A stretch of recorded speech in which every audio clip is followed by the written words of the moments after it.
The hole in this mountain is like the hole in my heart. How my chest aches. Getting all sentimental on us, old man? Nah, it's just memories of the war. I'd appreciate it if we didn't spend too much time here. Stop being such a coward. Oh, that hurts, Rita. The only way to get past a bad memory is to embrace it. Sounds like you're speaking from experience. Not really. I was just generalizing. Anyway, you want to hurry, right? Then let's go. Our little genius mage is more mature than she looks.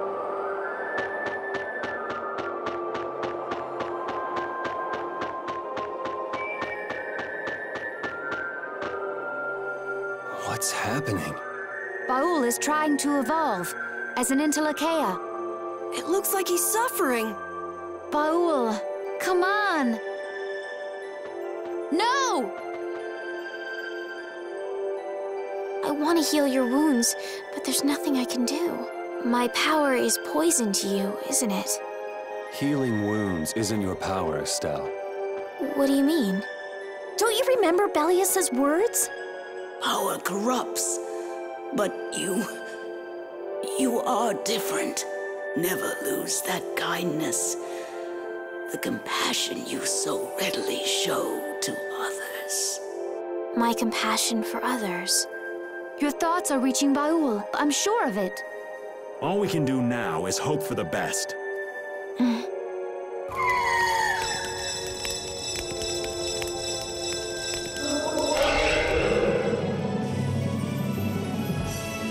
Well now. Amazing! I knew you could do it. Your partner seems like he's gonna be just fine. Yes. Thank you all for helping to protect him. This is something I couldn't have done alone. You're one of us! Of course we'd help!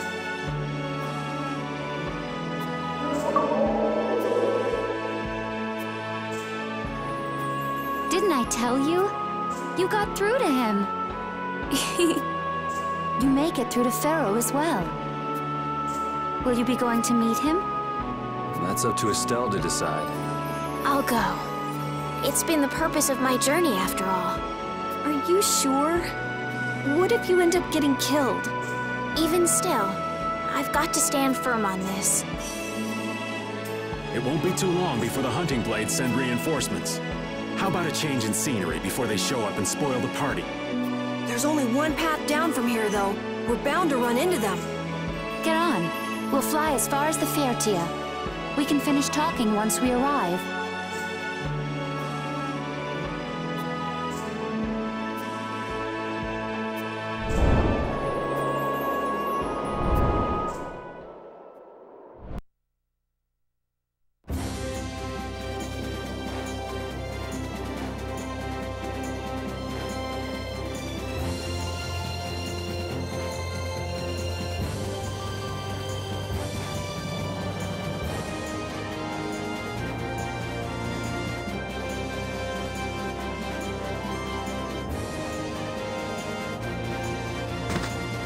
Judy!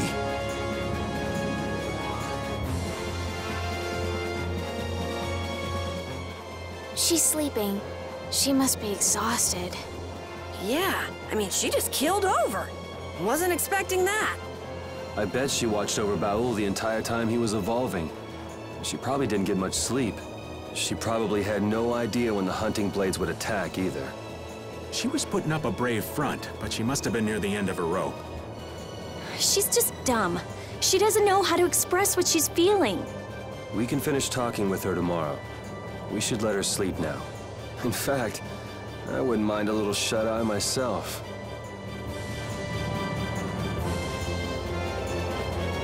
We still haven't heard Judy's side, so we can't say anything, but she sure caused the guild a major headache, breaking Blastias all on her own. There's no getting around that fact, no matter what her reasons. We have to settle this. Man, I hate waiting.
Morning, Yuri. Morning. It's a beautiful morning, but even as we stand here, the air is out of balance. And our world may already be dying.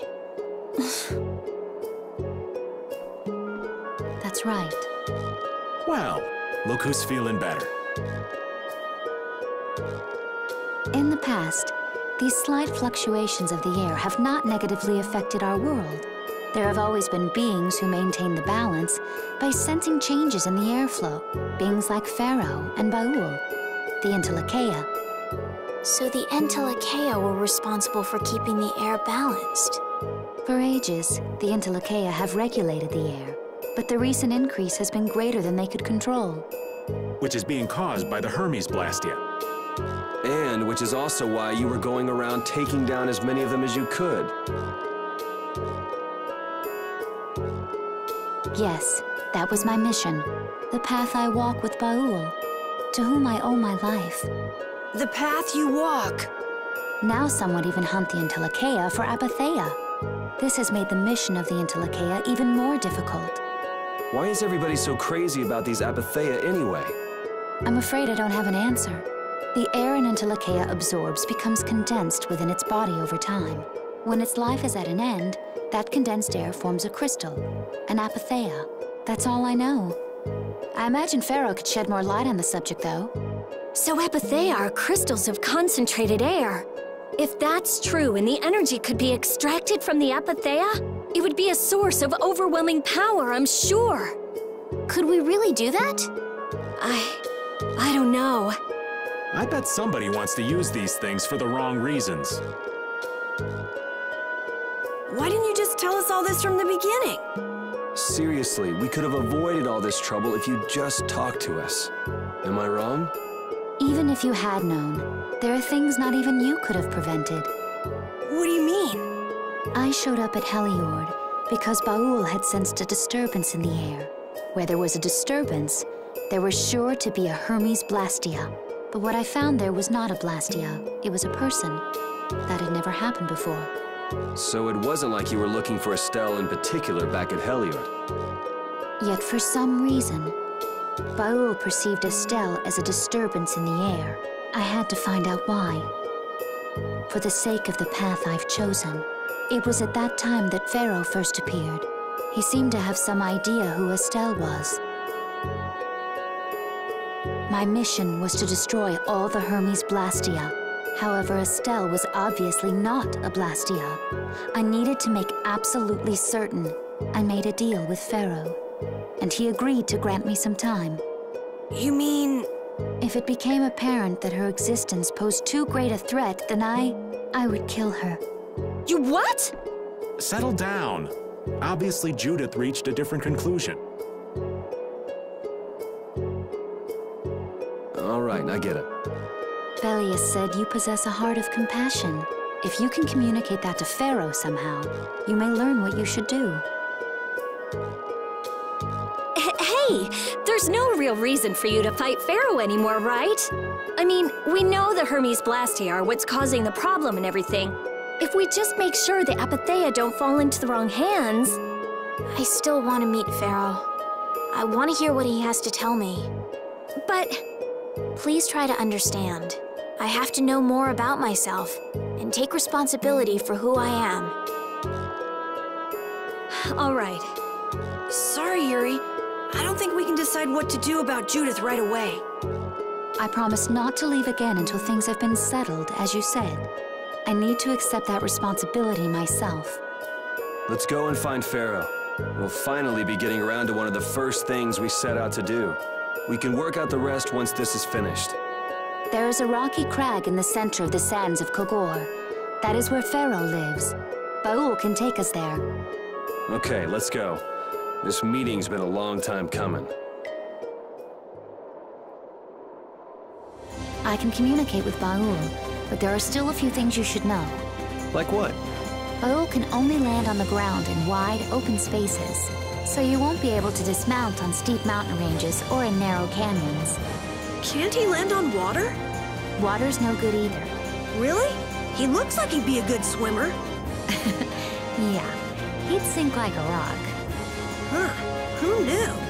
But that's why we have a ship, right? Right. If you'd like to get down onto the ocean, let me know. Baul will set our ship down there for us.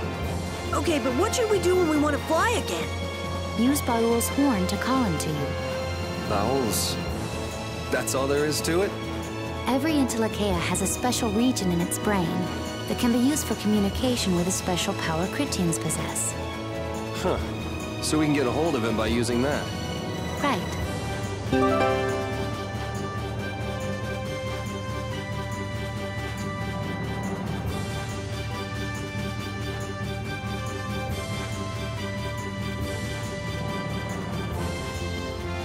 Judith, you're familiar with Pharaoh, aren't you? Is he really as scary as he seems? Well, let's see. Sometimes he's logical, sometimes he's emotional. He can be really scary or really kind. All right, that didn't help very much. One thing's certain, his power is extraordinary, even among the entelexeia. Here's hoping we don't wind up looking like poor old Mount Temsa the moment we meet him. If he can do that to a mountain, there wouldn't be anything left if he turned on us. I wish you wouldn't joke about scary things like that. Why should we get scared before we even get there? Especially if he's that strong. Wish I could take it as lightly as you and Yuri.